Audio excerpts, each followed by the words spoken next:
Imagine a world where your thoughts, fears, and deepest desires are controlled by a hidden force that you can't see. A force so powerful, it shapes your personality, your actions, even your dreams. This is the world that Sigmund Freud introduced us to.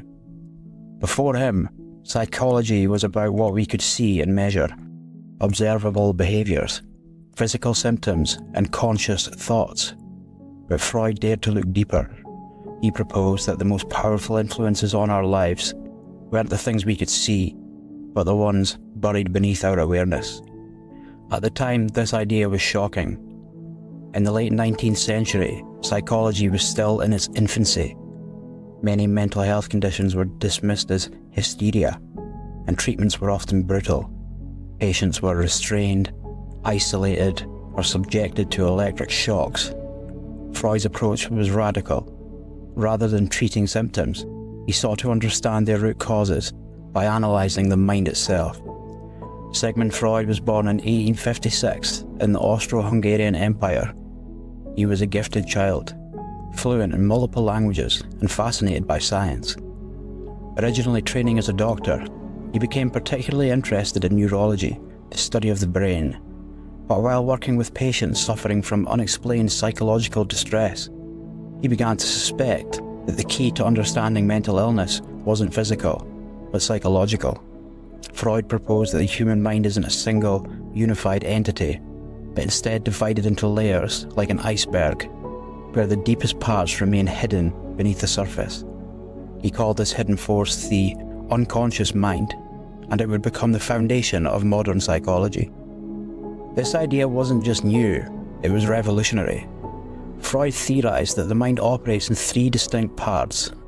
The ID, which is the primitive, instinctual force that seeks pleasure at all costs. It's rational, impulsive, and entirely unconscious.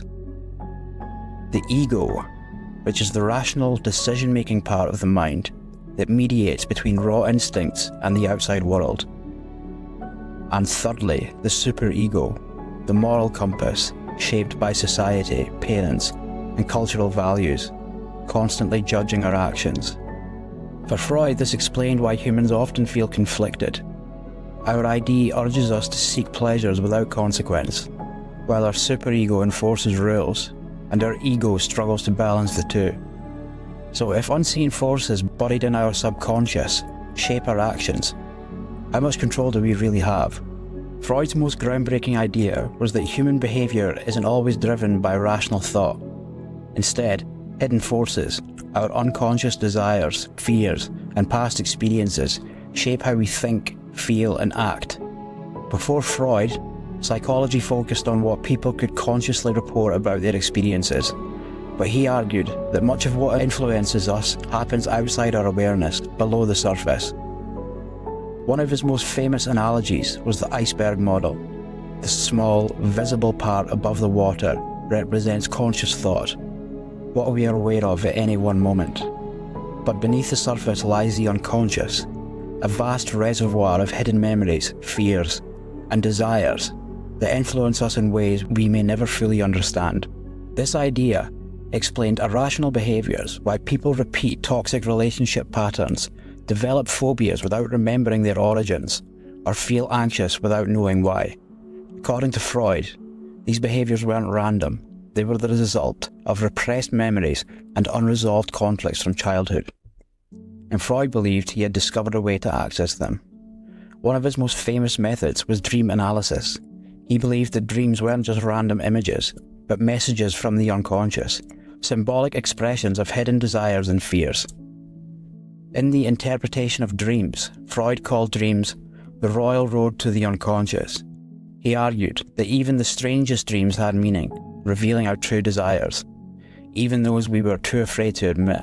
But if our unconscious is constantly shaping our thoughts and actions, can we ever gain control over it? Freud believed so, and that led to his next major breakthrough, psychoanalysis. Freud argued that every dream had two levels of meaning: manifest content, which is the literal storyline of the dream, and latent content, the hidden, symbolic meaning buried beneath the surface. To Freud, dreams were like coded messages from the unconscious, revealing repressed desires and emotions we couldn't process while awake. But dreams weren't the only way the unconscious revealed itself. Freud developed a technique called free association, where patients would say whatever came to mind without censorship. He believed this could uncover hidden conflicts, buried traumas, and unresolved emotions. One of his most famous examples was the idea that long, cylindrical objects in dreams, trains, snakes, or umbrellas, could symbolize repressed sexual desires. This led to one of the biggest criticisms of Freud, his obsession with sexuality. Many of his theories centered around sexual repression, which some argue overshadowed other important factors. Still, Freud's The Interpretation of Dreams became one of his most influential works, introducing the idea that by decoding our dreams, we gain insight into our deepest fears and desires. But Freud's impact extended far beyond dreams. His work led to a completely new approach to therapy, one that would forever change psychology. Before Freud, mental health treatments were often harsh and ineffective. Patients suffering from anxiety, depression, or psychosis were subjected to forced restraints, isolation, and even electroshock therapy. Freud introduced a radical new idea. What if, instead of physical treatments, patients simply talked about their thoughts and feelings? This became known as the talking cure. Patients would lie on a couch and speak freely, while the analyst listened for patterns and hidden meanings. Freud believed that by bringing unconscious conflicts into awareness, patients could confront and resolve them, leading to psychological relief. His methods also introduced a groundbreaking concept: childhood experiences shape adult personality. Freud argued that early relationships, especially with parents, leave a lasting impact on behaviour.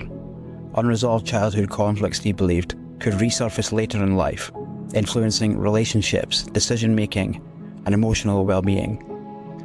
Though many of Freud's specific ideas have been challenged, the fundamental concept that past experiences shape present behaviour remains central to psychology today. But were Freud's ideas truly revolutionary, or were they just speculation? Despite Freud's lasting influence, his theories have been among the most debated and criticised in psychology. One of the biggest criticisms of Freud is that his theories lack scientific evidence. Unlike modern psychology, which relies on experiments and data, Freud's ideas were based mostly on case studies and personal observations. Many argue that concepts like the unconscious mind and repressed desires cannot be objectively tested or proven. Another major critique is Freud's emphasis on sexuality. He believed much of human behaviour was driven by repressed sexual desires, but many psychologists argue this overlooks other crucial factors, like culture, environment, and genetics. His therapy methods have also been questioned. While psychoanalysis was groundbreaking, modern therapy has evolved significantly. Today, cognitive behavioural therapy and other evidence-based treatments largely replace traditional Freudian psychoanalysis. Yet, despite these criticisms, Freud's impact is undeniable. The idea that early childhood experiences shape personality is a core principle in psychology today. His theories about the unconscious mind inspired countless psychologists, philosophers, and even artists. Freud didn't just change psychology, he changed the way we think about human nature. Whether you see him as a genius or someone whose ideas have been left in the past, one thing is certain: Sigmund Freud started a conversation about the human mind that continues today. Like, share, and subscribe for more deep dives into the history of mental illnesses.